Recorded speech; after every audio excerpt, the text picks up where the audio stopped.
արձակելուն, նախ որպես Հայաստանի Հանրապետության քաղաքացի ձեր կարծիքով մեր իշխանությունը որևէ քայլ ձեռնարկում է գերիներին ազատ արձակելու համար եւ այս գործողությունները, որոնք հիմա նաեւ ուղղված են եկեղեցու դեմ, որքան պետք է շարունակվեն։ Եթե առաջին հարցին պատասխանեմ, որպես Հայաստանի Հանրապետության քաղաքացի, իշխանություններին կխնդրեմ, որպեսզի տեղ թողեն, որ հետո իրանց համար էլ կանգնողներ լինեն, իսկ ես առաջի կանգնողներից կլինեմ, հավատացեք, եթե վաղ իշխանափոխություն լինի, ամենայն անկեղծությամբ եմ ասում, որպես հումանիստ եմ ասում, որպես ուղղակի մայր եմ ասում, այս երկրում երկու երեխա մեծացնող եմ ասում, թող տեղ թողնեմ, որ վաղը իրանց համար էլ կա մեկը կանգնի, որտեղ այն նկարները, որոնք որ ես հիմա նայում էի, իմ համար ահավոր հուզումնալից են, որովհետև չկա այդտեղ մի մարդ, որ ասես տեղ արի։ Պիտի նստեր, չէ, այդ մարդիկ ոչ կաշառակերներ են, ոչ թալանչիներ են, ոչ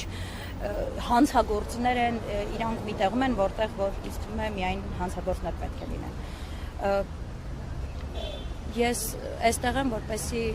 մենք մի հոգով ավել լինենք, որպեսզի այդ Եվրոպայի պատգամավորները, եվրոպացի այո պատգամավորները տեսնեն, որ մի հոգի ավել է այստեղ կանգնած, քիչ լինենք, թե շատ լինենք, միևնույն մեր ձայնը թող լսելի լինի ու կարծում եմ շատ կարևոր է, որ մենք իրենց ասենք, որ օքեյ չի, այսինքն չգան Հայաստան միայն գառնին տեսնեն, ինչ որ, չգիտեմ, արարողակարգային բաներ անեն, գնան ծաղիկ խոնարեն, չնայած ծաղիկ խոնարելու տեղն էլ քանդել են, ինձ թվում է այդ տեղը չեն գնում ծաղիկ խոնարելու, ուզում եմ որ տեսնեն, որ չէ, մեր երկրում, եթե իրենք համարում են, որ սա ժողովրդավար պետություն է, մեր երկրում կա արդեն 60-ից ավել քաղ պատարկելու, դա նորմալ չէ։ Անահիտ, ձեր կարծիքով միջազգային կառույցները ինչու են լոբել Հայաստանում տեղի ունեցող այս գործընթացների հետ կապված, նախկինում մենք հիշում ենք, որ աղաղակում էին, եթե որևէ նջատեպ էր գրանցվում Հայաստանում։ Գիտեք, հենց ինքնիշխանությունը իմ կարծիքով ժողովրդի եւ պետության դրա մեջ է կայանում, երբ որ դու չես սպասում, որ ինչ-որ մեկը քո փոխարեն ինչ-որ բան ասի, երբ որ քո երկրում ես շատ լավ այդ դեպքը հիշում եմ արցախցիների տարհանման օրերին, գիտեք այդ օրերին ես ինչով էի զբաղված, բազմաթիվ արցախցիներին ընդունելով, տեղավորելով եւ նրանց համար սնունդ հավաքելով եւ շատ լավ հիշում եմ ՄԱԿ-ի գագաթնաժողովում այդ ելույթը, երբ որ Արտակ Միրզոյանը իդեպ հրաշալի ելույթ ունեցավ իմ համար ամենայն անկեղծությամբ ու ասաց, որ այս դեպքերն է կատարվում Ադրբեջանի եթե չեմ սխալվում, արտգործ նախարարը կամ փոխնախարարը պատտվեց ասեց, չեք ասում, ձեր ղեկավարը ասում է ամեն ինչ օքեյ է։ Դրա համար եմ ասում, մի սպասեք էլի, որ ինչ-որ մեկը պիտի գա, մեզ պուպուշանի, մեր գլուխը շոյի, ասի, վա, ես ինչ խեղճ եմ, չէ, եթե մենք մեր երկրի ղեկավարը ասում է, որ մեր ոչ ոք չի կատարում, շատ լավ մարդիկ անցնում են, ոչ մի պայթյուն տեղի չի ունեցել, ու չգիտենք էլ միջև այդ պայթյունը ինչի արդյունքում էր տեղի ունեցել, ոչ մի երեխաներ ռումբից չեն մահացել, իդեպ այդ երեխաներին երկու, որոնք որ մահացան հենց առաջի օրը, նրանց 20 թվականին տարհանման ժամանակ դիմավորել էի ես նրանց եւ նրանց մայրիկին տեղ էի տվել, այո, ուզում ասեմ, եթե մենք չենք այդ ընկալու, մեր ղեկավարությունը մենք ենք, չէ, վերջիվերջո մեր դեմքն է այդտեղ։ Այդ մարդիկ ճիշտ են, դրա համար ես չեմ սպասում, ամենայն անկեղծությամբ։ Ես իմ ազգի հետ մեկտեղ կարողացա այդ օրերին օրինակ բարեգործություն անել, ու ես սպասում եմ, որ իմ ազգում կլինի այնպիսի մի ղեկավար, որը որ չի սպասի, որ ինչ-որ մեկը գա ինձ պաշտպանի, այլ ինքը կկանգնի պաշտպան, որովհետև եթե մենք ընտանիք ենք մի մեծ, ուրեմն մեր ընտանիքի հայրը պիտի մեզ պաշտպանի։ Ուզում եմ այնպիսի ընտանիքում հայր ունենալ, մեր մեծ ընտանիքում, մեր ազգի մեջ, որը որ ինձ կպաշտպանի, ոչ թե ես կսպասեմ, որ ինչ-որ Եվրոպայից մեկը կգա ու կսկսի ինձ պաշտպանել։ Եվ եկեղեցու շուրջ տեղ ունեցող այս գործընթացների հետ կապված, ինչ պետք է անի առաքելական եկեղեցու հետևորդը եւ ինչ պետք է անի առհասարակ հայ ազգը։ Նայեք,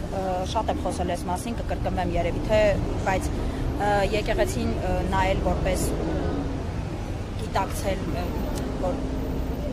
նայել որպես եկեղեցուն, որ մի հոգևորականով, նույնիսկ մեկ կաթողիկոսով, ես այդպես չեմ նայում։ Իմ համար եկեղեցին դա իմ պետականության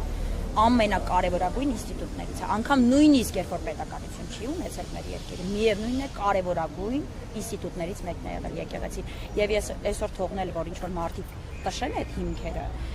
ու նայեք, երբ որ հիմքն է ինքը շենքի ու դու իրան քանդում ես, դու էլ վերևը չես կարողանա սարքել այդ շենքը։ Ես ուզում եմ, որ մենք դա գիտակցենք։ Դե այսօր օրինակ տեսանք իրանց ֆեյք դպիրին,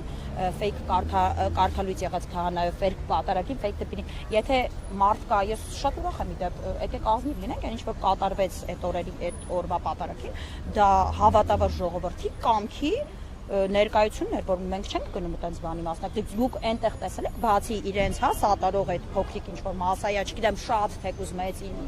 ոնց ուզում են իրենք իրենց կոչել, տեսել եք այդտեղ հավատավոր ժողովուրդ, ես չեմ տեսել։ Այդ տեսեք անայից, որ այսօր ավելի մեծ թափ է հավաքում այս հակաեկեղեցական արշավը, կարծես ահան չի անում իշխանությունները, հայտարարել են, որ մյուս կիրակել են գնալու, ընդհանրապես գնալու են։ Ինչ է կարծում, ի վերջո հաջողելու են այս հակաեկեղեցական արշավը, թե ոչ։ Եկեղեցին եղել է 1700 քանի տարի։ Եկեղեցին եղել է պատիվ ունեմից, Հայաստան Դաշինքից, ՔՊ-ից, ՀՀՇ-ից, բոլոր կուսակցություններից առաջ հավատացած եղեք լինելու է ինձանից, ձեզանից եւ մեր երեխաներից հետո, որովհետեւ եկեղեցին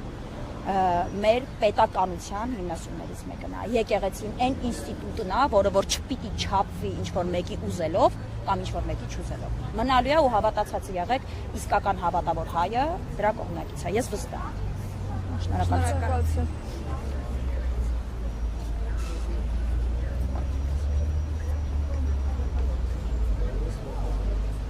Այսպեսով առավոտային հարգելի հետևորդներ, ինչպես տեսնում եք, բողոքի ակցիան արդեն իսկ ավարտված է։ Ընդհանուր